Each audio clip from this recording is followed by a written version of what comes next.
ট্রেনে সম্পূর্ণ ফ্রি এবং মেট্রো রেলের ভাড়ার 25% ছাড় দেওয়া হবে। সামাজিক নিরাপত্তা ও অন্তর্ভুক্তিমূলক উন্নয়ন, দরিদ্র নিরসন ও সামাজিক সুরক্ষা। মাননীয় স্পিকার, আমাদের সামাজিক নিরাপত্তা কর্মসূচির লক্ষ্য হল সকল নাগরিককে জীবন চক্রভিত্তিক পদ্ধতিতে সুরক্ষার আওতায় আনা, যাতে দারিদ্র্য হ্রাস পায়। এটা হচ্ছে লাইফ সাইকেল একটা নাগরিকের। মাননীয় স্পিকার, একটা নাগরিকের জন্ম থেকে মৃত্যু পর্যন্ত রাষ্ট্রের যে দায়িত্ব আছে সেই দায়িত্ব পালন করতে আমরা অঙ্গীকারবদ্ধ।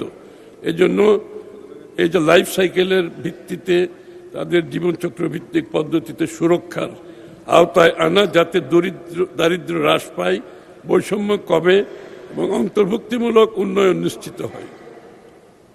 এই কাঠামোর মূল দর্শন হল অর্থনৈতিক ক্ষমতায়ন ও স্বনির্ভরতা, economic empowerment and self reliance অর্জন।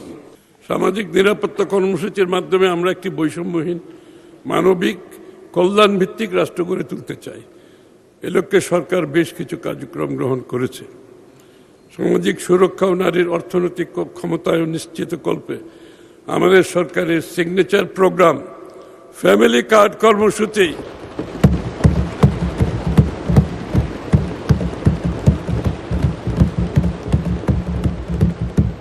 যার কার্যক্রম সরকার গঠনের 1 মাসেরও কম সময়ের মধ্যে মাননীয় প্রধানমন্ত্রী উদ্বোধন করেছেন। এর মাধ্যমে পরিবারের প্রধান নারী ব্যক্তি মাসে 2500 টাকা করে ভাতা পাবেন। 2020 সালের মধ্যে পর্যায়ক্রমে ফ্যামিলি কার্ড কার্যক্রম দেশব্যাপী বিস্তৃত করা হবে। ইতিমধ্যে পাইলট কার্যক্রম শুরু হয়েছে। 2030 সাল 2030 সালের মধ্যে পর্যায়ক্রমে ফ্যামিলি কার্ড কার্যক্রম দেশব্যাপী বিস্তৃত করা হবে।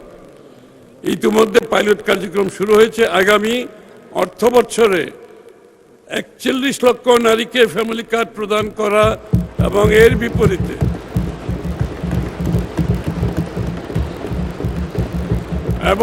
বিপরীতে 14,500 কোটি টাকা বরাদ্দ প্রস্তাব করছি। বয়স্ক ভাতা, বিধবা ও স্বামী নিগৃহীতা ভাতা অব্যাহত রাখা হবে। 65 বছরের ঊর্ধ্বে সিনিয়র সিটিজেনদের জন্য ট্রেনে সম্পূর্ণ ফ্রি এবং মেট্রো রেলের ভাড়ার 25% ছাড় দেওয়া হবে।